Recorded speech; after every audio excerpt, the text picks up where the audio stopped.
Hi, everyone, and welcome to a very exciting Tuesday morning, at least here on the West Coast. We have our incredible event that I have been personally excited about all month.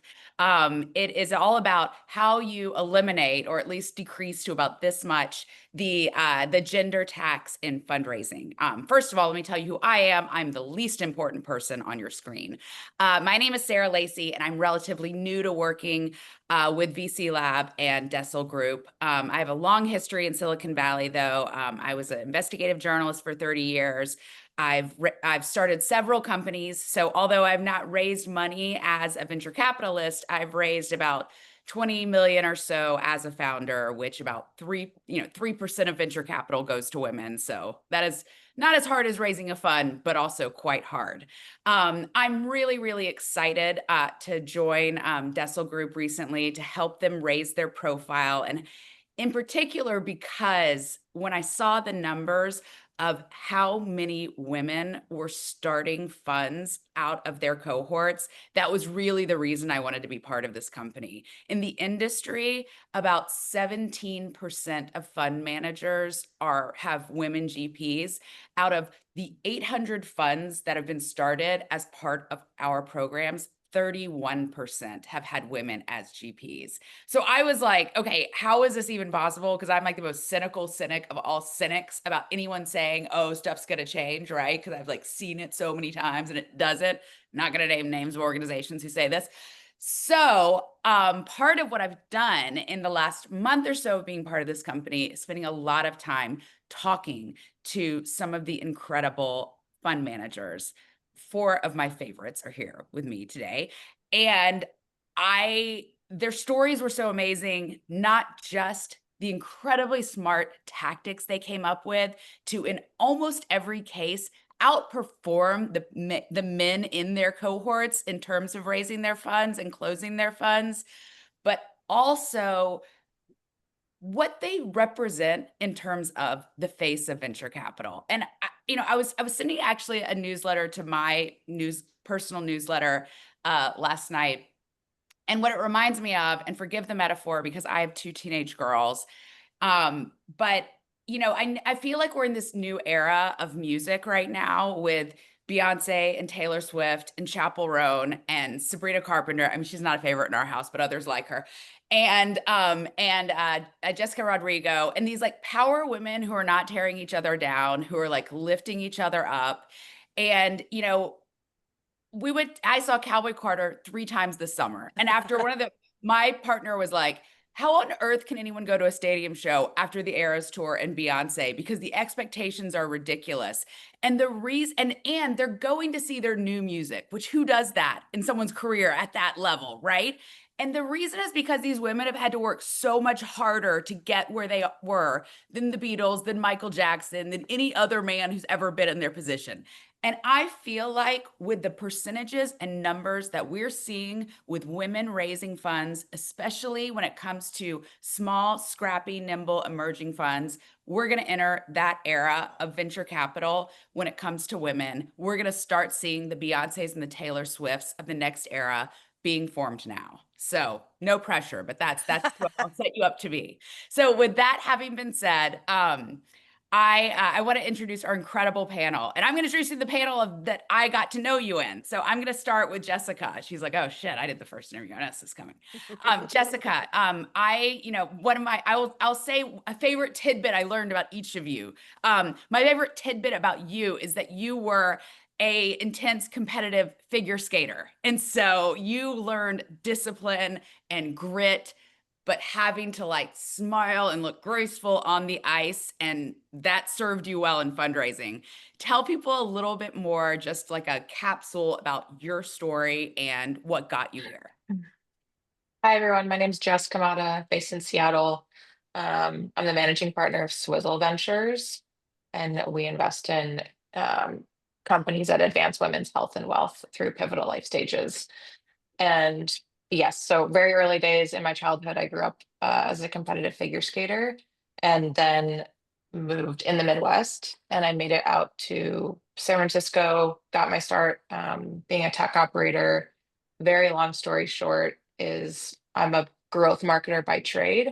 So I spent 15 years growing, I don't know, brand name consumer companies in tech, I would say throughout the 2010s.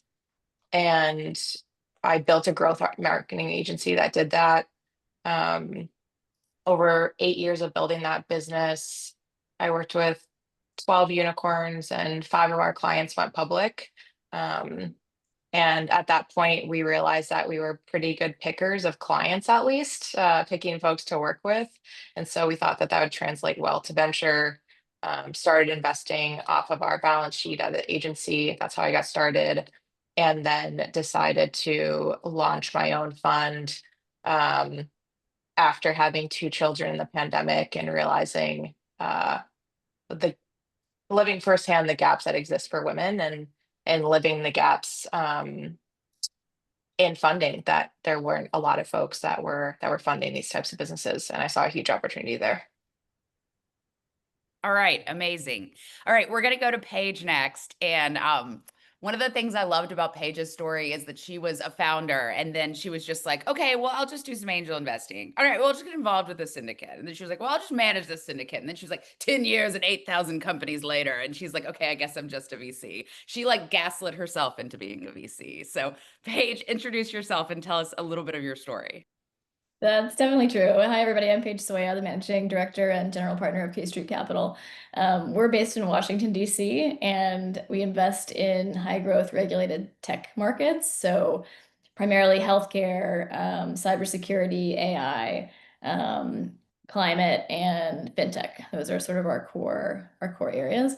But through the lens of regulatory tailwinds and just understanding how that impacts the market coming out of Washington, D.C. But anyway, yeah, you're right, Sarah. That is kind of what happened. I worked in finance for a number of years, and then I left to found a fintech company in the payments space. And I grew that company for about 7 years, ended up exiting it in 2018. Had no idea what I was going to do with my life after that. I never in a million years would have thought I was going to become a VC. But I really, really liked helping founders and working with them and advising them on the same kind of problems that I went through. I raised venture, I was venture backed and went through an exit and went through all the stages of growth that a lot of other companies go through. And then that turned into me writing some small angel checks. And then that turned into me managing, like sort of starting and then managing in a syndicate that grew to be pretty large. And then that turned into founding our first fund, and then now founding our fund of funds and just creating the whole organization around venture capital. But anyway, super excited to be here, and thanks so much for having me. Absolutely. All right. Genevieve is next. And I will say Genevieve had one of the most circuitous routes that I've ever heard to becoming a VC.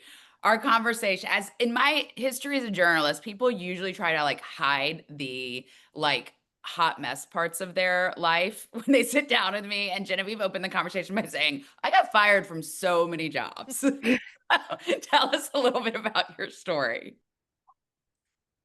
Yeah. So one of the reasons I do that is because I want people to not like, I think people, I used to put VCs on this pedestal. I thought they were special somehow. And I want to be like, we're not special.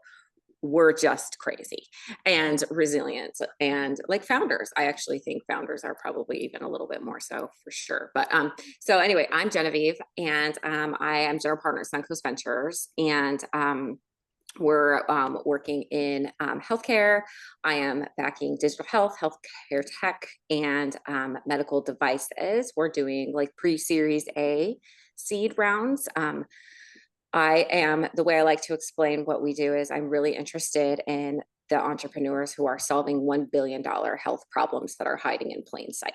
I want to solve the problems of our generation. I'm not interested in helping astronauts be healthy on the way to Mars. I want to solve the problems that face us today.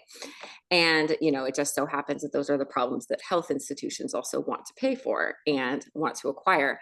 Prior to this, I actually have no background in medicine. So I faced a lot of limiting beliefs about what I could do, not just as a VC, but being a VC in healthcare, because I have no experience in medicine or health or anything whatsoever. In fact, many people in my world were shocked when I became a health VC. I was a serial entrepreneur prior. I launched a company in the Amazon rainforest one time. I have had a mobile tech company that was like my first startup. I have launched 2 accelerators. One was a women-focused accelerator. Another was a healthcare accelerator, and eventually jumping into venture from there in a very circuitous path. Raising Suncoast for me, Fund One, we have since completed and done the final closing there, came with a lot of headwinds. At first, it was like, skipping along, having no idea that I was about ready to just be punched into the face. And I ended up, over the journey of fundraising, I raised the fund while pregnant. There are pictures of me at FI events just looking like a total huge. Turns out I was preeclamptic and nobody knew that. So I had a preterm birth. I had severe complications. My daughter, was fine, but she had to go to the NICU for a little bit.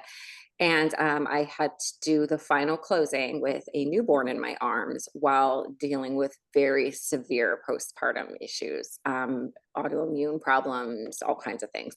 So that lived experience just added a lot more to my understanding of what I was investing in and why. And really like drove not just this belief in healthcare equity and health access, but starting to carve in a specific niche in women's health within our fund as well. Incredible. And that is just the tip of the iceberg, the war stories we'll hear about fundraising, although maybe the worst. I don't know. We'll see. All right. Last but certainly not least, let's get to Rachel, who has a special place in my heart because she's possibly the only other English major on this call.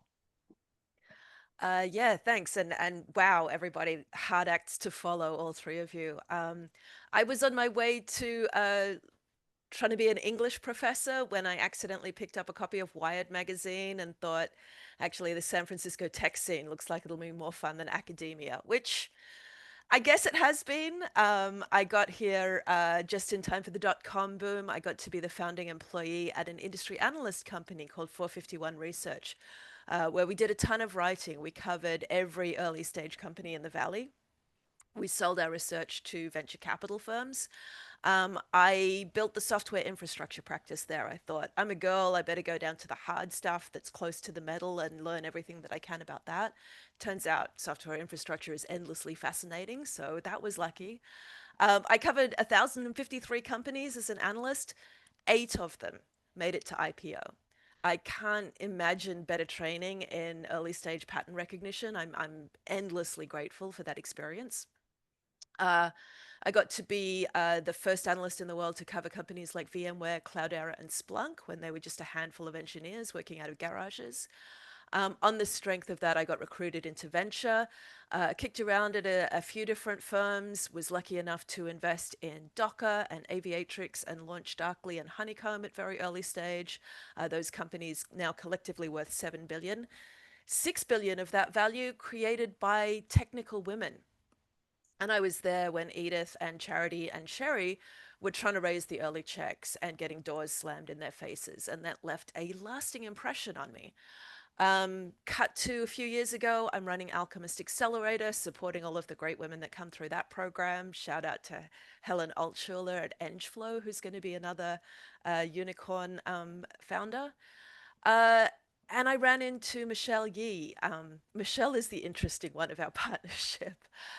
She grew up very poor in Seoul, next to the Gangnam Public Library, taught herself English, got herself into college in America, aged 13. By 16, she was working in research at IBM. She was the lead engineer on Watson when it won Jeopardy! So she is one of the most highly sought after and respected researchers and operators in AI, and has been since before Gen AI happened. She and I hit it off. Shout out to all of you solo GPs. Michelle is the reason that I wanted to start the fund, and she complements my skills in so many absurd ways. We are just stronger together than either of us are individually. And that's the point of startups, isn't it? You're trying to create companies that bring people together in ways that create more value than any of those people could alone. So Michelle and I quit our jobs. We were lucky enough to get connected to VC Lab. And we graduated last year and we're working on a final close. Amazing. All right. I have so many things I want to talk to y'all about, but I want to make sure that everyone kind of gets what they paid for this free event. So I want to get into first of all, what your expectations versus reality was when it came to fundraising. And then I want to go around and get, at least one or two things that you either learned during your time at VC Lab, learned from a friend, learned from someone else that really helped you outperform your peers, eliminate this gender tax, find some way through locked doors, through closed windows to get this done.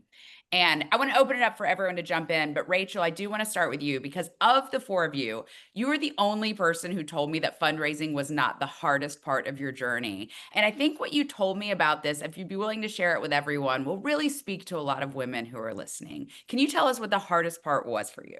Yeah, it was refining the thesis. So Michelle and I came in with a woolly, we're going to build YC for underrepresented founders. And it took us quite a long time to refine down that thesis. And honestly, it eventually took Mike yelling at us, you two are world domain experts in a specific area, and you should double down on that. And me having to believe him because, English degree, long career in analyst, I was all like, deflect, deflect, deflect. It's about other people. It's never about me. Mike really called me on that and said, you have to own your expertise here. You have to stand up and say with your whole chest that this is something that you can do better than anyone else.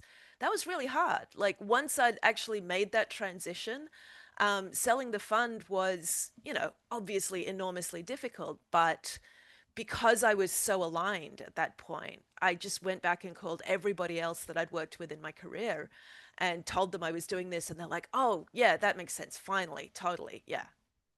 Okay, so we'll let that be one of the tips you learned is actually having a man say, hey, man, and own your expertise and shaking you and forcing you to do that. So He's that was not just a man, he's Mike. okay. Yes, yes, exactly. We love Mike. We love Mike, as my teenager would say. We love, we love. Um, okay, so but give us another one. What is something before we move on to someone else? What is something else you learned that really helped you um, get around what everyone says is this headwind that you're going to face? Right. So the other thing that VC Lab made very clear is you are going to go through your entire network and get on the phone and book calls and sell. And I was like, oh, that's exactly what I was doing when I was building the Alchemist X, the corporate business at Alchemist. I just called everybody who might be interested and had conversations and found out what they were working on and figured out ways to try and match what we were building to them. If you've ever done sales, fundraising is sales, venture is sales, once you break it down into those steps. And ironically, the person who put me in touch with VC Lab was Walter Roth, who was my sales coach.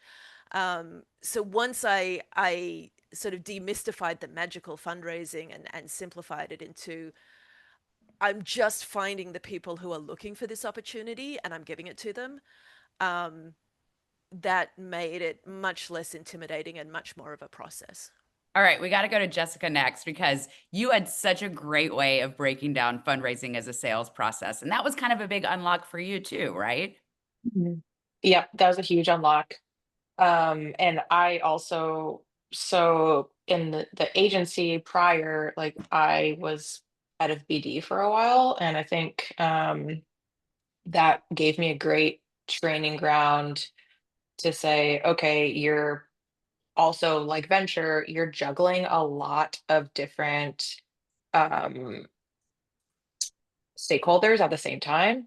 You're juggling founders, you're juggling um, your LPs, you're juggling your in-house team, you're juggling prospective LPs, you're juggling operators that you might want to place at these other companies. So yeah, it's just a lot of people, and it taught me how to have a lot of balls in the air at the same time, um, and also how to like make connections and make authentic relationships.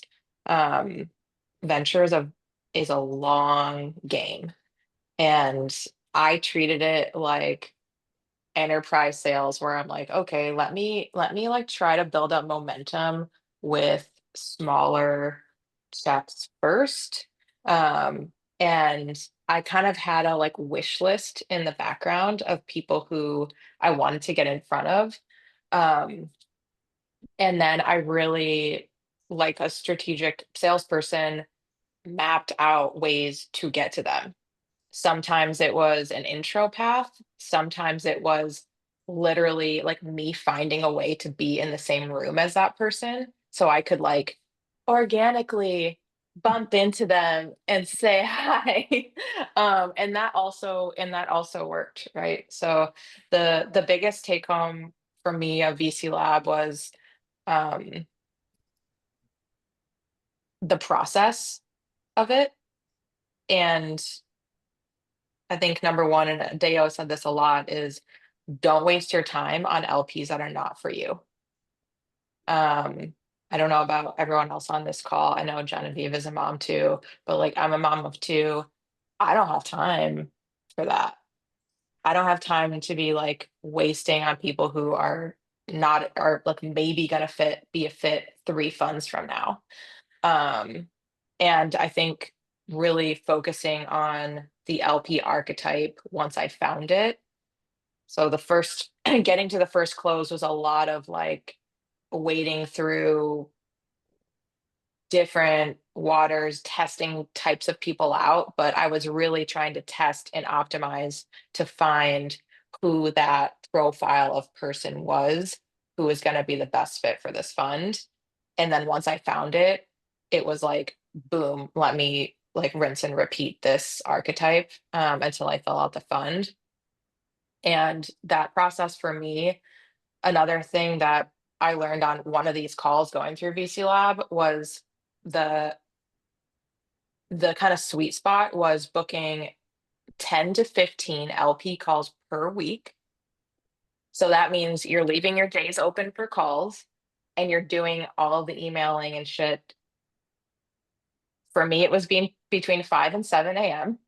or at night after my kids went to bed. So it's like, I think, knowing what you're gearing up for on the time thing for that. But anyways, 10 to 15 calls. And when I knew that I really hit the sweet spot, the conversion rate was about 20%. And that's 20 to, and then at the end it got to 25, even 30% at the end when things were really rolling. So I think, yeah, it's really about that initial testing, and as much as you can do of that upfront so that you're not wasting your time throughout the whole process. Like do as much as you can to get to that sweet spot, and then you're kind of rolling from there. Great. Paige, Genevieve, which of you guys wants to jump in? I can share. For me, I made a lot of mistakes in the beginning. I think I had a really cold start and I didn't prepare as much enough ahead as I should have. So Jess talks a lot about like doing a lot of that work and a lot of that testing. I didn't do much of that. I kind of just like jumped in with full enthusiasm. And we are doing things differently in Fund 2. Before, we even go to the market with a fundraise, we are tightly scrutinizing archetypes. And we're really analyzing our networks. And by our, I mean, now I don't have to do it just by myself. I have, LPs and advisors and stuff who are going to help. But the first mistake that I made that I see a lot of people do, and that I think VC Lab has had me come on and talk about, is I thought that having an anchor was going to be a thing. And that is not a thing. If someone comes to you and they tell you they want to anchor your fund, they probably don't or won't. Maybe they want to anchor your fund, but they probably will not. 98% chance they will not anchor your fund. If they do anchor your fund, you probably don't want them to anchor your fund later and you're going to regret it. And so that's a topic for another day. But I would say run away from anchors and don't spend any time with anyone who quote unquote wants to anchor. And I made that mistake. I had an anchor. I put all my eggs in this anchor basket, and they completely derailed our efforts. Can you answer what is an anchor, Genevieve? Someone just asked.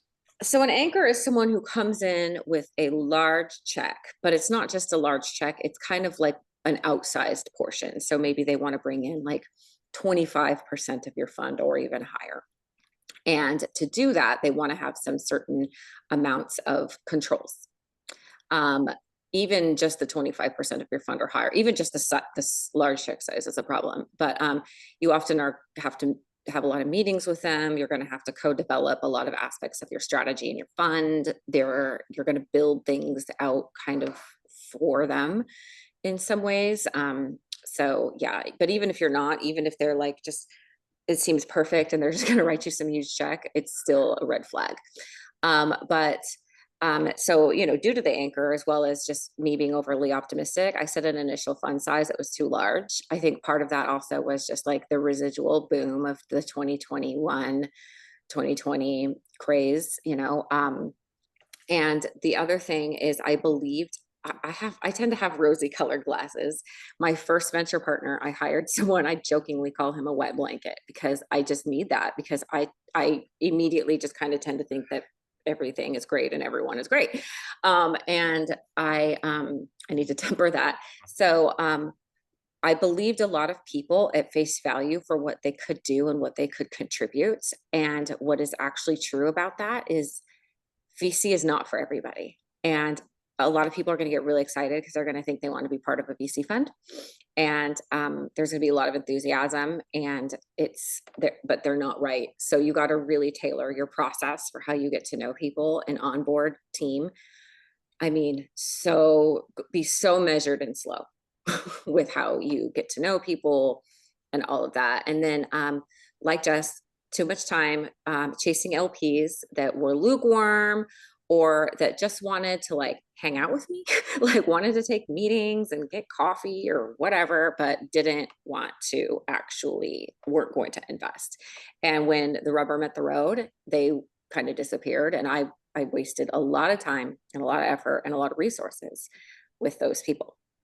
And the people who did end up investing were people that weren't resource intensive, and I was able to close them without, songs and dances and travel and all that. And then I took the advice of a lot of people who were just too far along. They weren't in my lane. Maybe they had done a closing of a first fund decades ago, and I thought that they would be wise. And, if you talk to those people, I would say talk to them about fund ops. Talk to them about team structure, talk to them about like their processes internally, but don't talk to them about their experience fundraising, because anyone who's experienced fundraising is like 5 years old or older than today's isn't relevant anymore. It changes so quickly, and a emerging fund manager is like an alternative within an alternative. So things are even different for emerging funds than they are for VCs, and then they're even different for women. So only take the advice of the people who are doing what you've done and maybe like a little bit ahead of you. And then the reality that set in for me is what it really takes to really sell it really close. I, did the thing I often do where I was just sort of like powered by enthusiasm. And I thought, people were going to love my pitch deck and that they were going to be, really, why wouldn't they want to invest in these amazing healthcare technology companies? They're so amazing and I'm so great. No, there's a lot of competition. There are a lot of amazing opportunities to put money, and venture is a really hard place for people to put money for many reasons. And one is the illiquidity. So you've really got to like make them super, anyway, I don't have to explain to you guys, you get it. But what the closing process and what it really takes to identify leads and close, like you have to run that like a full pro. Like you consider yourself, like, I'm trying to think, Salesforce is one of the best in the world at actually running their own sales pipeline. They never, ever, they almost always need guidance. Like, but at the stock, they set their price level because they're just that good at running pipeline. And it's like, because they're eating their own dog food, right? So like, you've got to basically be like, if I were in a room at Salesforce and I was like analyzing my own pipeline, what would I, say to myself? And if your pipeline is not there, then, you need to do some work. I underestimated how many people I would really need to pitch. I thought my closing ratio was going to be higher. And yeah, I think those were the expectations versus what was reality for me.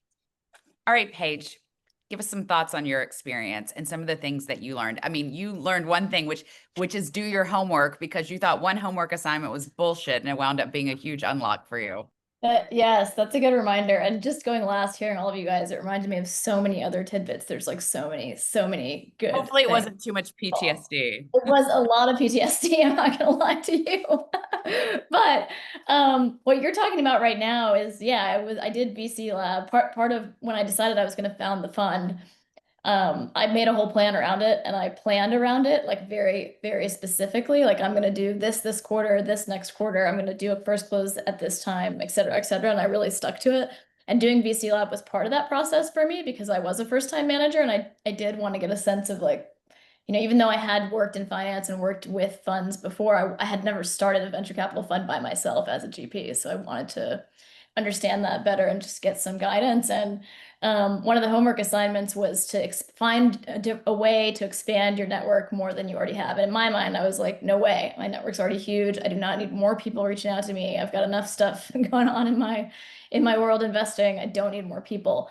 And it was like, you have to do the assignment. So pick one of these options to fulfill the requirement of doing the assignment. One of them was to, it was like you could go to events, or you could, do certain networking activities, or you could start a podcast. And I was like, fine, I'll just start a podcast and I'll do one episode and I'll just like check this box and never think about it again. But that was 3 years ago. And now we're on season 3 of our podcast and has like 20,000 listeners. And it's awesome. And by the way, I found LPs and deals through it directly, like that reached out to me directly because they saw a podcast that we did. And it was super low effort, by the way. Like, I mean, I think total cost was like $20 a month for some like podcast software. And then I would just talk about whatever topic was relevant to venture that I wanted, that I knew about, that I had an opinion about and had a good guest for. And it was super easy to do. So that was a huge unlock, I think. And we kept it, and we'll probably keep it forever now, thanks to VC Lab. And then I'll say one other thing that is a super tangible takeaway, which kind of, I think Genevieve and Jessica, you guys talked a lot about this, because it totally is a sales process and it's literally just math. It's just math. And once you figure out your archetype, and I've never been in sales, so I was like learning this as I went, I guess. And I created this whole spreadsheet, just pulled it up, and it's giving me more PTSD to look at it. But I was like, these are my archetypes. This is how well they convert. This is how many of them I need to meet with each week. This is how many meetings I need to have. This is how much time I need to follow up with them, et cetera, et cetera. And it just trickled down to be math, right? Like, and I knew if this week I only met with 10 people and I was supposed to meet with 12, then next week I got to add 2 more to my already existing 12, which is going to really suck. But if I don't do that, then I'm not going to close this fund out by the time that I'm planning to close it out. So I just religiously followed it, and it totally worked. So, and my close rate was also at 29%. So, and I tracked all of that stuff. So it's really, it's worth doing. I mean, can I, right until we get off this topic, I want to add something to that. Thank you, Paige. So I think what we kind of rounding out what we're both saying is like, once you have a fund target, work backward to say, okay, how much do I have to, for me, I did it on monthly. So I had a monthly target of the money I needed to close per month. And then I was working backward from there. And just like Paige said that she followed it religiously, my method for doing that was a week in review. So, and as a solo GP, I think you need to like manufacture tools to keep yourself accountable, because this shit is lonely. It's really lonely. And it like goes dark. It goes to a dark place quickly if you don't pull yourself out of it. So like my week in review, I would either do it on a Sunday or a Monday morning. I would go through the prior week, say, list my wins first, because again, you need those things to cheer you up and say, okay, maybe it wasn't as bad as I thought. And then hold accountable to the number of LP meetings I had that week, like kind of what happened in there, and then what the next week looks like how many meetings I had booked for the next week, and where I was from a month to date, like packed or commitment. So for those of you not yet in VC Lab, packs are commitments. You get people to sign them when they do a hard commit. but yeah, how I was tracking to that month to date goal. So wanna- yeah. On Jessica's point, what she's saying is super important, and I want to recommend this book to you guys. I put the link in the thing. That's the process I followed, and I taught many other GPs. And so then, and we started having a call every like once a week where I actually had a spreadsheet and I helped everyone track their metrics. And so it seems like insurmountable if you're going to think like, wow, gosh, in order to raise X dollars, I'm going to have 500 qualified leads or 1,000 qualified leads. That's a lot. But if you then break it down by month and then by week and then by day, then it goes down to like suddenly the number is doable. You're like, oh, I can have 3 meetings a day. I can do that. You know, that's and then to Jessica's point too, you have to create driver activities. So what is a driver and what is a leading indicator and a lagging indicator of your success towards the pact and of the signed document? And you need to do the drivers. And if you look back in your week in review and you discover that your drivers are not driving, you get rid of them or you know, and so you're constantly refining. And then for me, like being very lonely and going to that dark place, like having a group of people that I was doing this with really helped. And because we could kind of talk about this stuff together. And one of the people in my group was Ali Jamal, and Ali recently passed away, right a week or two after his final closing of his fund.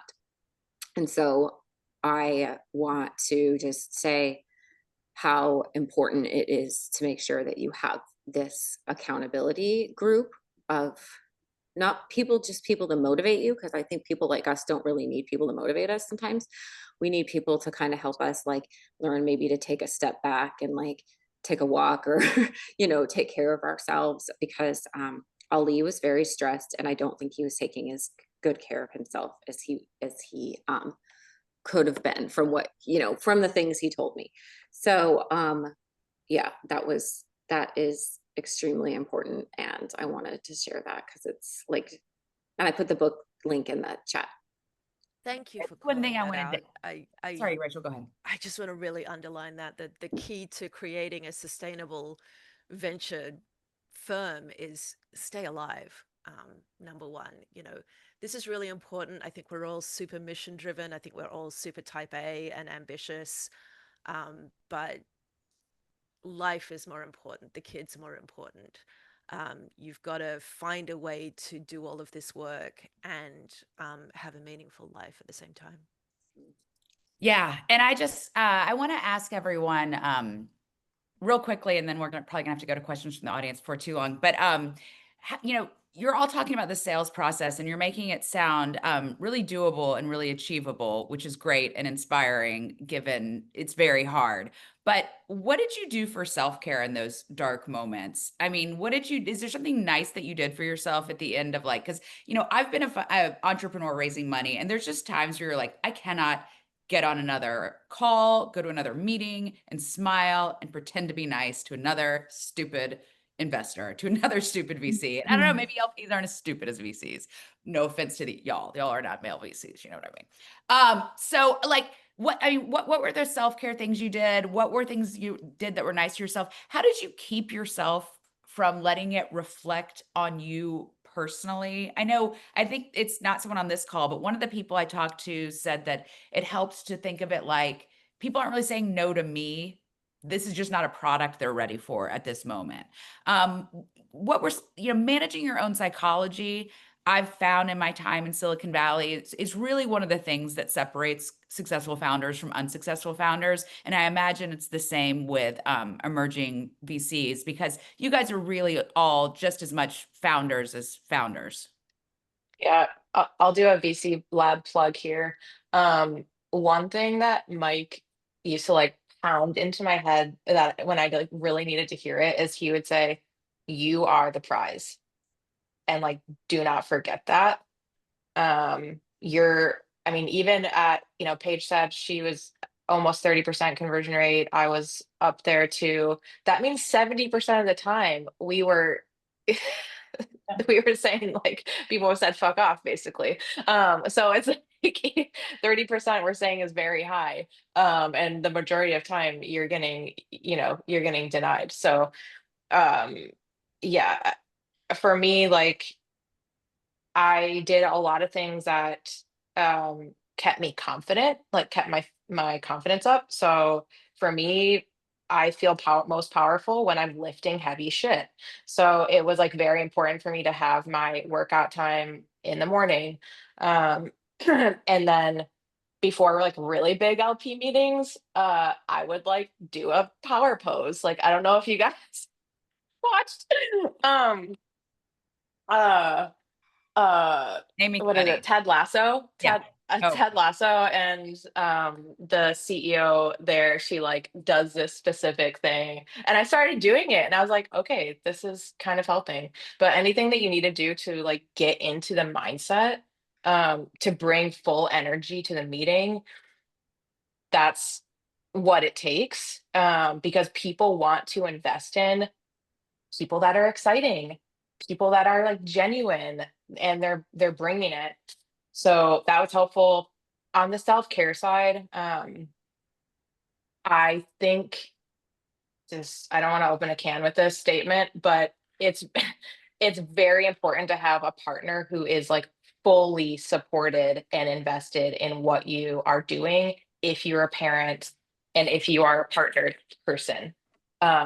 Because they are going to be number two for a little bit, and you need to like, so for me that was number one. And then sleep, like this is a long game. Fundraisers typically take anywhere between 12 and 24 months, so you're going to be like in this for a long time, and I prioritize sleep. I stopped drinking. Like I stopped having a social life. Like my social life was going to fucking like VC events once a week. Um, and so I just had to sacrifice a few things for the time I was fundraising to help me like run the marathon. I love how you're describing it somewhere between a marathon and a second pregnancy. You're like, I didn't Yeah. eat sushi, I didn't drink, I didn't go out at night. Yeah, it's true. And Genevieve actually was pregnant. Like Jesus, doing both of those I things at don't the same recommend time. it. Yeah, 1 star out of 10. Don't recommend. One But star. like it was, I would like to add during my fundraise, I mean, what Jess is saying is so important. Like, I mean, in the final closing stage, I was really struggling. It was the worst time of my life. I had postpartum depression. I was throwing up everything I ate and I didn't know why. I was going to the doctor. They were telling me I was fine. I was getting no sleep. I had, like I was in a brand new marriage. I had just moved. I was like still getting to know my in-laws' families. They're from a different culture than me. Like, you name it, it was going down. And I was like, it would sometimes just take everything for me to get on a call and just be like, channel the version of you that you used to be, because that person is still in there. And I would say, get yourself like, I mean, all these things, but like also get yourself like a therapist, get yourself like an emotional support group, something, because stuff's going to come up. Like you're going, your things are going to get dark sometimes. And it might sometimes be better than, rather than just have, maybe a friend or go for a walk or, whatever. Sometimes you might just need someone that you can really talk this stuff out with. And then again, I can't emphasize enough, prioritize your health. Like I mean, like what happened to Ollie really impacted me a lot. So. And I would just add to that, when I was a founder, there was a point in time where it's, we all come up with this, like, if you're in Silicon Valley, you can't help but imbibe some of this like macho hustle culture. I had 2 young kids. I did not have a supportive partner. I got divorced. And so I was a single mom with 2 kids under 2. And I was raising money and running my startup. And I was like sleeping 3 hours a night. And I just totally had the like, I can rest when I'm dead mentality. And I ended up getting hospitalized with pneumonia in 3/4 of my lungs. I still have chronic asthma to this day. Like, it was not worth it.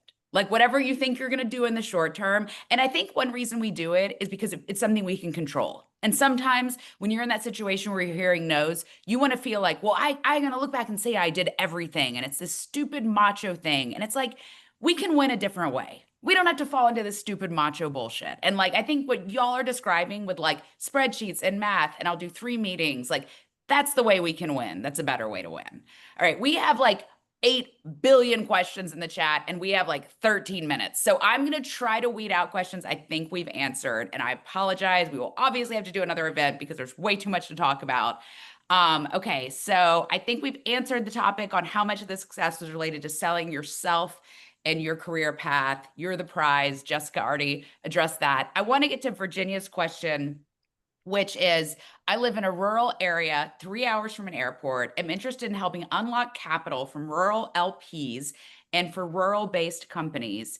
Do you need to be on the road, traveling, meeting in person to get a fund closed? I know that's not exact either of y'all's experience, but I'd love to address that because I think more funds like that are really a great opportunity.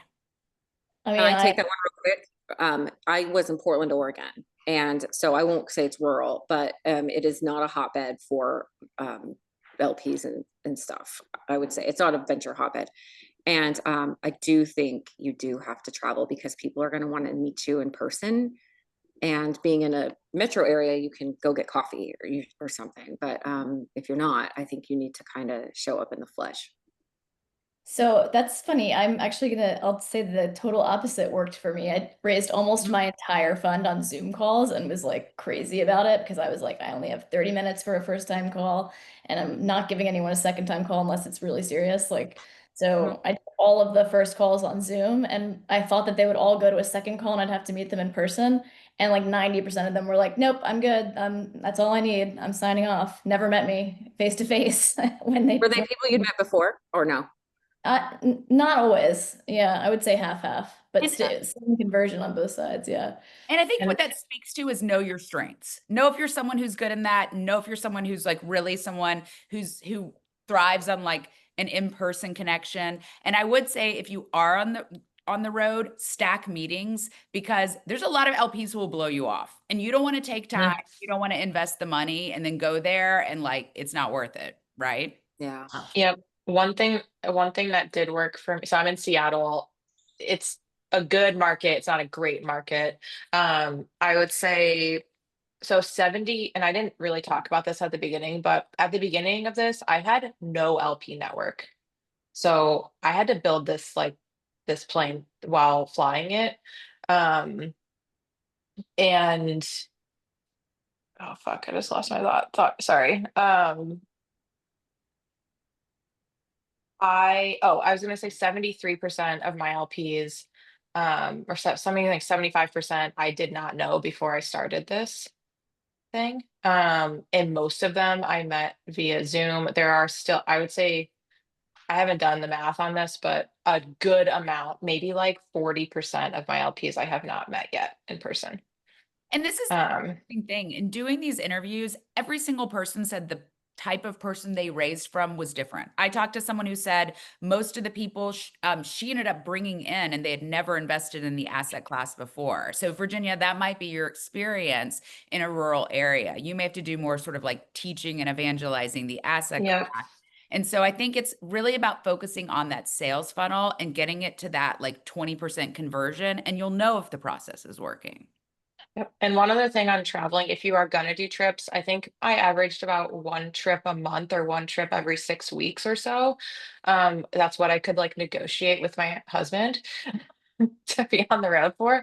Um, but I would do really curated dinners for LPs. And if I had founders, like after I did the first close, I started investing. So I had a couple of founders. So I would pick a market where I had a founder and get a couple of LPs in the room and then have LPs who already invested in me invite one friend. Or I would invite other prospects and sit them next to LPs who already invested in me or a founder. Because some of the best fundraising that you can do is to have other people fundraise for you. That is brilliant. I love that So tip. if you're going to travel, try that. All right.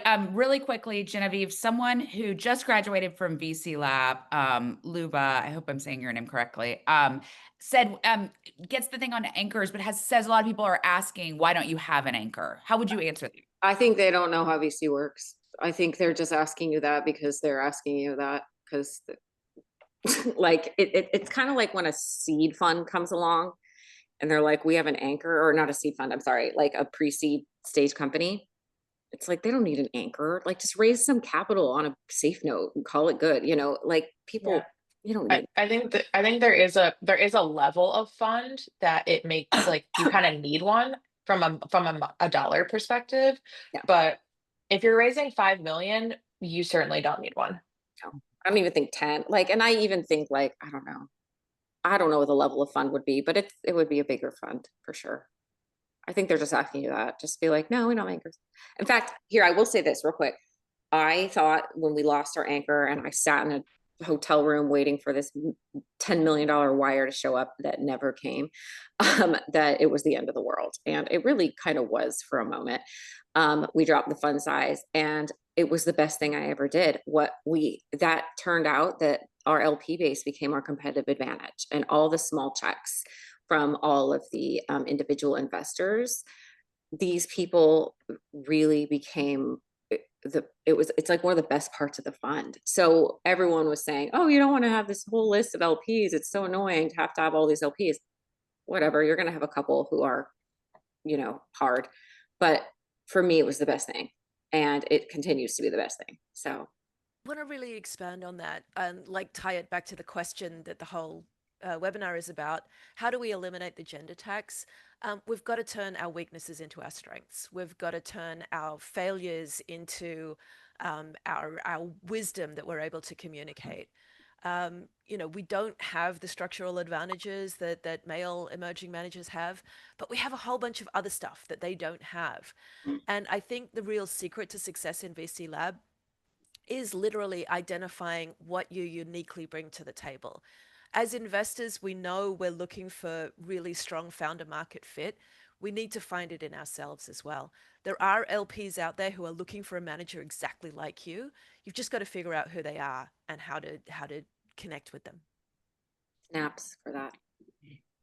All right, we are getting towards the end here. One thing that speaks to a bunch of the questions here that I think is so important, and again, this is one of the reasons that I've started working with this company when I thought I was fully out of startups and would never return again, is there's a difference between, I think Genevieve said it well earlier, not everyone is meant to be a VC. But for those of us who have parents, you'll appreciate the reference. I think of venture capital as a bit like in the movie Ratatouille, the phrase that anyone can cook. It's not that anyone can be a chef, it's that a great chef can come from anywhere. And I think one of the things that I love about everyone on this call and every amazing manager I've gotten to meet through this company is it's really about changing who gets to be a VC. We've had this paper doll cutout of what a VC looks like. And you've only had this narrow path of what it takes to get this job where you have the privilege of writing these checks. And let's face it, the privilege of writing checks means you get to decide what gets created in the world. And look around you. How much of our world is being dictated by what checks were written a couple decades ago. I mean, this is big, big stakes. And they were small checks by small funds being written several decades ago. Like, do not think just because, because these were not big firms and big companies when this all started several decades ago. So I want to talk about the difference between what we've been told a VC should have on paper to be a VC and what it actually takes in your skill set to be a successful VC. Paige, do you want to start? Yeah, I can take that. I think that a lot of people come to me when they want to get into venture and they think they need to have worked at a venture firm, like worked their way up and been in venture or had some of that venture investment experience before, which I don't know that you need it to have been working your way up through a venture capital firm in order to start a fund. Like I didn't do that. I think it's more important to have direct experience in the types of businesses and industries that you're investing in, either as an operator or a founder or some other thing. And also that you have a network built around you to get into those kinds of deals. I think those two things are much more important in today's world than the traditional, I think, venture path. Like maybe you go to get an MBA and then you go to investment banking and then you work at a VC and then you leave and start a fund. Is kind of like old school at this point. Yeah. And I would say I saw some parallels between Rachel and mine background in that we saw hundreds of companies or worked inside of hundreds of companies over like a 10-15 year period. And I think having that overview of the market, of one single market for that long, and being able to pattern match and like pick winners before you're actually doing the investing, was huge for me. Um, being I really like use the fact that I'm an outsider as a strength. And I said, like, because I think for VC managers, you have to find something that cuts through. And so I said, hey, like, I'm not the mold. I actually don't think I would get hired at a VC fund at all. Like, so I didn't even try. I was like, okay, I am a growth operator. That's kind of rare. I come from a suburb and of Detroit. Like, that's kind of weird. I don't have an Ivy League degree. I went to a state school.